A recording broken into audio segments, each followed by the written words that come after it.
mga nakaraan nga ay paunti-unti ko nang binabox o binabalot yung mga gamit namin. Oo nga, paunti-unti ko nga silang nilalagay sa box para nga nakasalansa ng maayos at siksik na siksik yung mga gamit. Tsaka para nabubukod-bukod ko yung mga babasagin tsaka yung mga hindi naman babasagin. Kasi nga pag gantong maglilipat mas maganda nga na paunti-unti mo nang aayusin yung mga gamit para nga hindi magulo.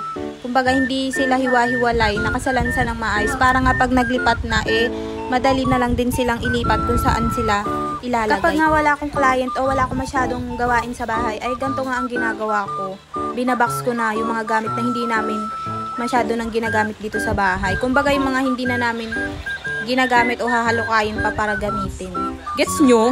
Ewan sa'yo. At dahil nga mahaba-haba pa naman yung araw, ganito na nga yung pinaglilibangan ko. Kasi ayoko naman yung tipong araw na mismo ng lipatan, saka ako mag-i-impake, diba? Nakakapagod yun, tsaka alam mo yun, kumbaga isisiksik mo na lang isisiksik kung saan yung mga gamit kasi gagahol na sa oras. Kaya nga mas maigi kapag gantong wala akong ginagawa, sinasalansan ko na sila paunti-unti. Tsaka kapag nga nakasalansan ng maayos, mas masasalansan ng maayos kapag isasakay na sa truck. Tsaka kapag nasiksik nga ng gusto, hindi ganun kadami yung box na magagamit. Ang mahal pa naman ang arkila ng truck. Kaya nga mas maigi, isang puntalan talaga yung truck. Kasi nga pag dalawang balik, syempre, doble bayad na yun. At hanggang dito na nga lang muna, hanggang sa susunod na kabanata na lang ulit ng aming paglilipat.